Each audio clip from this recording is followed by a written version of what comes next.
2 मिनिटात कुकिंग. हल्ली instant कुकिंगचं craze आपण सर्वांनीच किती वाढवून ठेवलंय.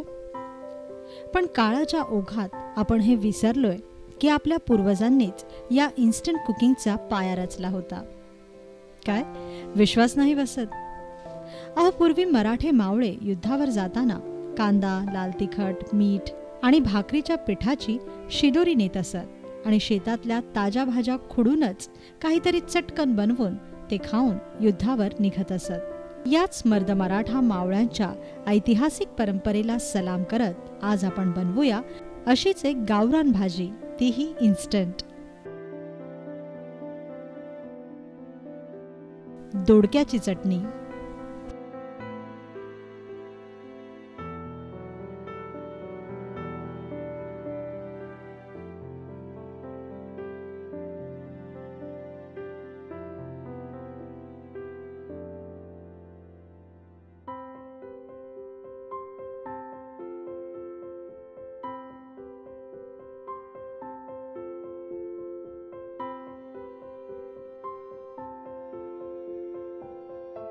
दोडक्याची चटणी बनवण्यासाठी आपल्याला लागेल 2 ते 3 कोवळे दोडके,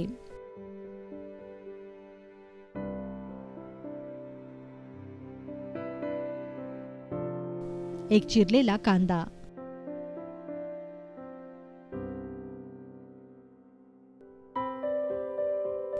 पाच ते 6 लसणाच्या पाकळ्या,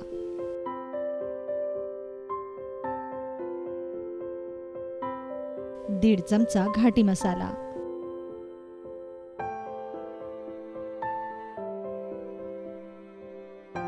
चिमूटभर हळद,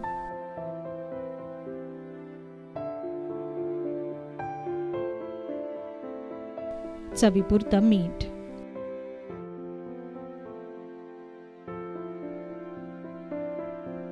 आणि फोडणीसाठी तेल. खरं तर दोडक्याच्या सालींची ही चटणी बनवली जाते, पण आज आपण संपूर्ण दोडक्याची चटणी बनवणार आहोत. म्हणूनच आपण या शिराळ्याच्या शिरा वेगळा नाही करणार आहोत. त्यासाठी सर्वप्रथम दोडक्याचे समान काप करून घ्या व मग पाट्यावर किंवा खलबत्त्यात हे दोडके अशा तऱ्हेने ठेचून घ्या.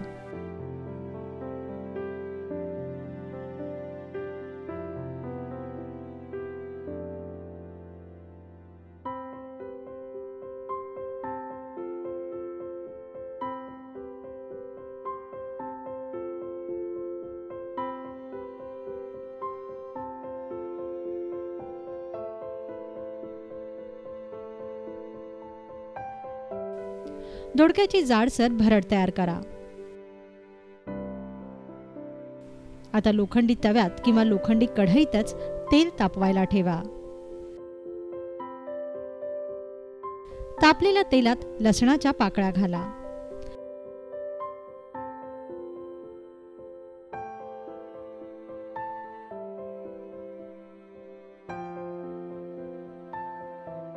लसूण छान खरपूस भाजला व खमंग सुवास सुटला की मगच यात कांदा घाला आणि 2 मिनिटं हा कांदा तेलावर परतत रहा.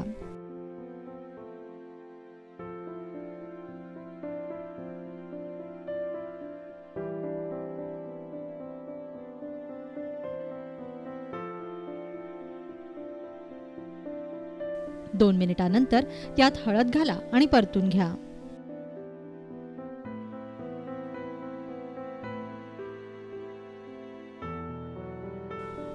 आता यात ठेचलेला दोडका घाला व त्यावर घाटी मसाला घाला.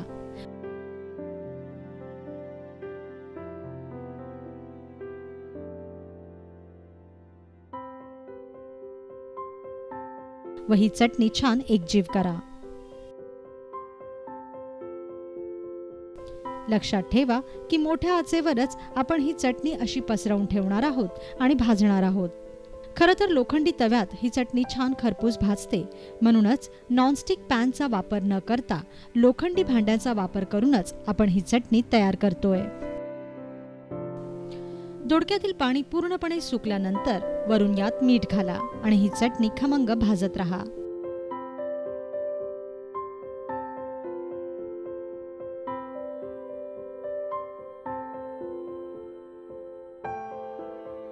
चटणीचा रंग बदलला व छान खरपूस भाजत आली की समजा तयार झाली दोडक्याची चटणी, तीही इन्स्टंट.